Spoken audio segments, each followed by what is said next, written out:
পাঁচটি প্রতিষ্ঠান হচ্ছে পরিকল্পনা মন্ত্রণালয়ের মধ্যে প্ল্যানিং ডিভিশন, আমাদের ব্যুরো অফ স্ট্যাটিস্টিক্স এবং আইএমডি ডিভিশনের অধীন বাংলাদেশ পাবলিক প্রকিউরমেন্ট অথরিটি। এর বাইরে NBR, national bureau of revenue এবং controller and auditor general office, যেখানে আমাদের মহাহিসাবরক্ষক অফিস হিসেবে। এই পাঁচটি প্রতিষ্ঠান, মূলত চারটি প্রতিষ্ঠান তাদের নিজস্ব যে কর্মকাণ্ড সেটা এই প্রকল্পগুলোর মধ্যে দিয়ে করবে। এনবিআর অটোমেশনের মধ্যে দিয়ে রেভিনিউ কালেকশন করবে, যেটা বর্তমান সরকারের অন্যতম অগ্রাধিকার। এবং আপনারা জানেন যে বাজেট প্রস্তাবিত হয়েছে এবং সেখানে একটা বড় তর্ক এখন চলছে যে আমাদের আসলে এই বাজেটের অর্থায়ন কীভাবে হবে, কোথা থেকে টাকা আসবে।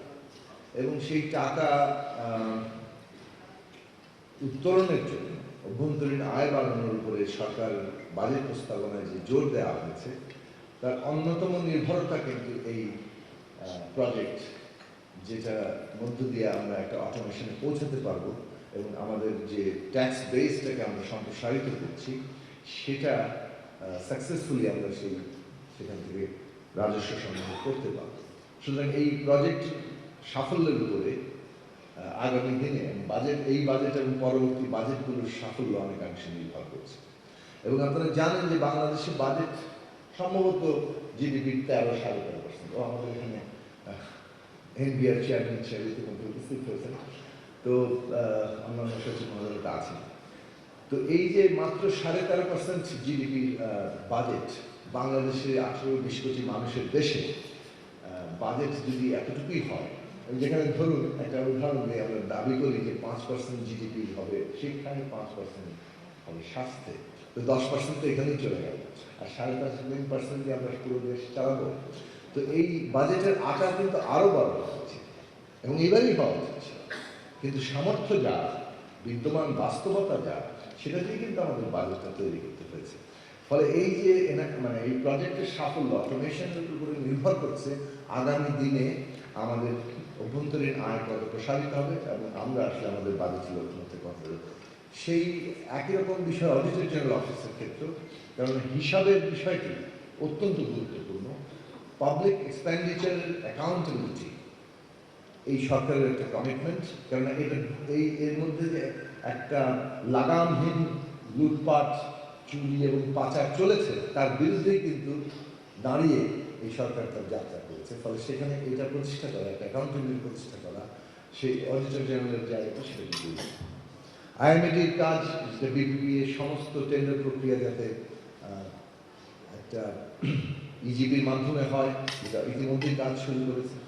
আমাদের ব্যুরো অফ স্ট্যাটিস্টিক্স তথ্য যে নির্ভরযোগ্য হতে হবে সেটা আমরা ইতিমধ্যেই সরকার তার অঙ্গীকার ঘোষণা করেছে। কোনো তথ্যকে ম্যানিপুলেট করা যাবে না এবং সেই তথ্য যদি সত্যিকার তথ্য হতে হয় তাহলে তথ্য যেখান থেকে আসে উপাত্তের উপর নির্ভর করে সেই উপাত্ত সংগ্রহটাকে একটা স্বচ্ছ এবং যথাসম্ভব নির্ভরযোগ্য করতে হবে এবং সেটার জন্য যত ধরনের প্রযুক্তিগত অ্যাডভান্সমেন্ট তৈরি হয়েছে সেগুলো কাজে লাগাতে হবে এবং সেই অনুযায়ী ব্যুরো অফ স্ট্যাটিস্টিক্সে নতুন করে সাজানো হচ্ছে।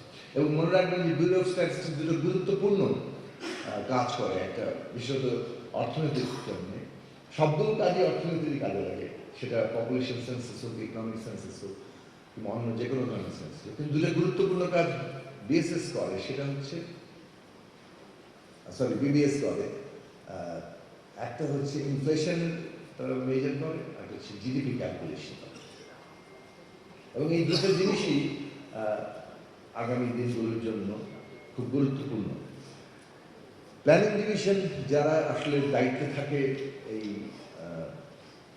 প্ল্যানিং কমিশনকে চালিয়ে নিয়ে যাওয়া এবং সমস্ত প্রজেক্ট বাস্তবায়নের ক্ষেত্রে একটা গুরুত্বপূর্ণ ভূমিকা রাখা, সেই প্ল্যানিং ডিভিশনের যাতে প্রযুক্তিগত দিক থেকে আমরা আমাদের বাস্তবায়নের যে সমস্যাগুলো, টাইম বাউন্ড এবং বাজেট বাউন্ড একটা প্রজেক্ট ইমপ্লিমেন্টেশনের জায়গায় যেতে হলে আমাদেরকে প্ল্যানিং ডিভিশনকে আরও অনেক বেশি টেকনোলজিক্যালি সক্ষম হতে হবে।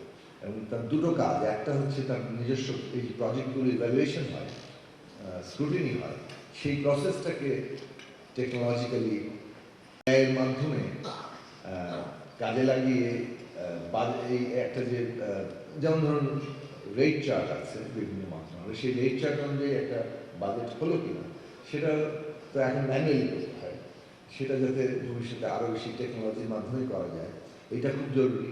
এবং প্ল্যানিং ডিভিশন আরেকটা কাজ করবে, এমনভাবে ইন্টিগ্রেট করবে এই চারটা পাঁচটা প্রতিষ্ঠানের সমস্ত সফটওয়্যারকে, যাতে করে একটাকে কম্পিটিটিভলি ব্যবহার করা যায়। তো সেই কাজগুলো করার সবগুলো জায়গায় এখানে আছে। এই পুরো প্রক্রিয়াটার সাফল্য আগামী দিনে আমরা যে লক্ষ্য পরিকল্পনা